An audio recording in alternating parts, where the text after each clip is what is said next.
नमस्कार,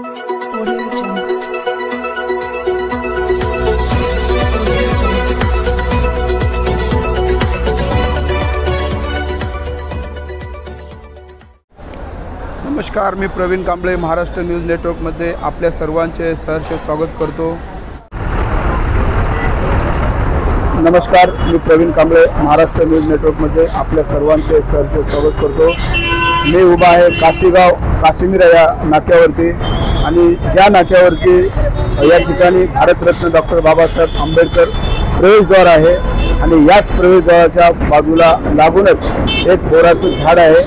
ज्या झाडावरती 12 ते 15 घरटे आहेत आणि त्या घरट्यामध्ये जे आहे पक्ष्यांचे पिल्ले आहेत।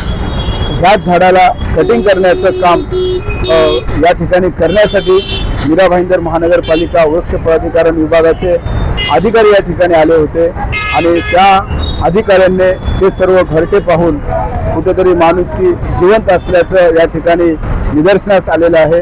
या ठिकाणी जे घरटे होते त्यातले जे पिल्लं ते सर्व पाहून येथे जे आलेले सर्वेक्षणासाठी जे आलेले अधिकारी आहेत त्यांनी या ठिकाणी त्यांच्या वरिष्ठ अधिकाऱ्यांना फोन करून सांगितलं की यावरती जे आहेत 10-12 घरटे आहेत आणि त्या घरट्यामध्ये पिल्लं आहेत आणि हे जर झाड कटिंग केलं तर या पिलांचं नुकसान होईल, त्यांचा मृत्यू होईल आणि वरून यांना मोठे पक्षी जे असतात कावळे वगैरे ते त्यांना खातील त्या पिलांना, अशी एक भावना व्यक्त करून त्यांनी त्यांच्या वरिष्ठ अधिकाऱ्यांना सांगितलं आणि ते सांगितल्यानंतर त्वरित वरिष्ठ अधिकाऱ्यांनी त्यांना सांगितलं की बाबा ते झाड कटिंग करण्याची काही गरज नाही आणि ते झाड कटिंग करू नका।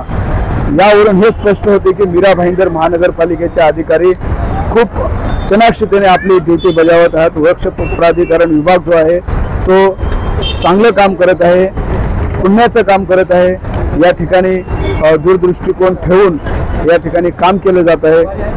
या कामासाठी वृक्ष प्राधिकरण विभाग मीरा भाईंदर महानगरपालिका यांचं जेवढं कौतुक करावं तेवढं कमीच आहे।